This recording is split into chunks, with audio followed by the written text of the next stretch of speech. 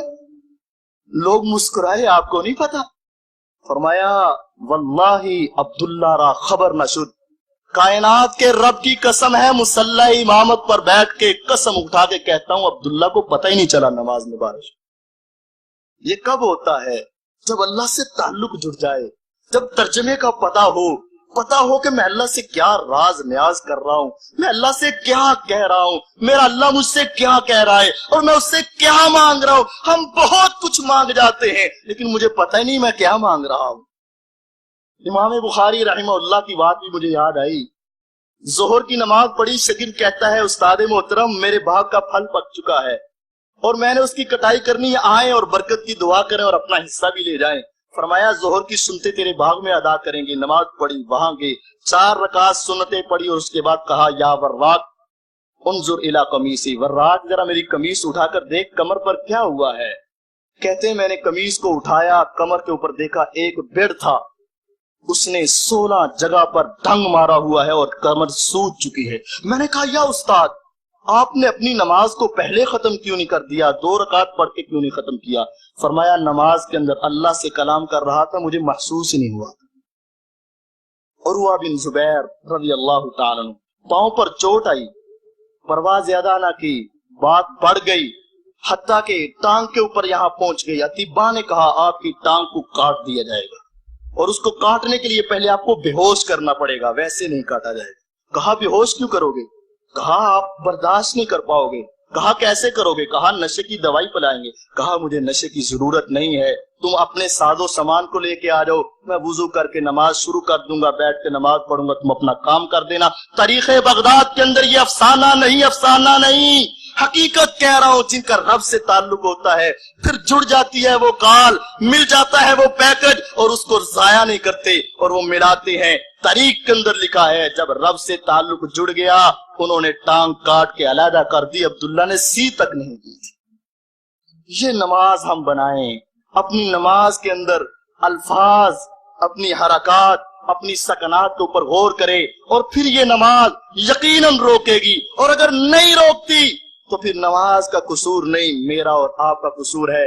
ہم اپنی نماز کو صحیح کریں، وہ نماز اللہ کے ہاں قابل قبول ہو جائے جو ہمیں برائی سے، بے حیائی سے دوبارہ، میرے ہاتھ پھر اللہ کے تابع ہوں، میری آنکھ اللہ کے تابع ہو، میرا دل اللہ کے تابع ہو۔ جو اعضاء میں نے نماز میں اللہ کے سامنے تابع کیے اپنی مرضی سے نہیں چلائے، جیسے کہا ویسے چلائے، تو پھر نماز کے بعد بھی ویسے چلائیں گے تو یقیناً یہ نماز مجھے اور آپ کو بے حیائی سے روکے گی۔ اللہ رب العالمین مجھے اور آپ کو سمجھنے اور اپنی نمازوں کی اصلاح کرنے کی توفیق عطا فرمائے۔ وآخر دعوانا ان الحمد للہ رب العالمین۔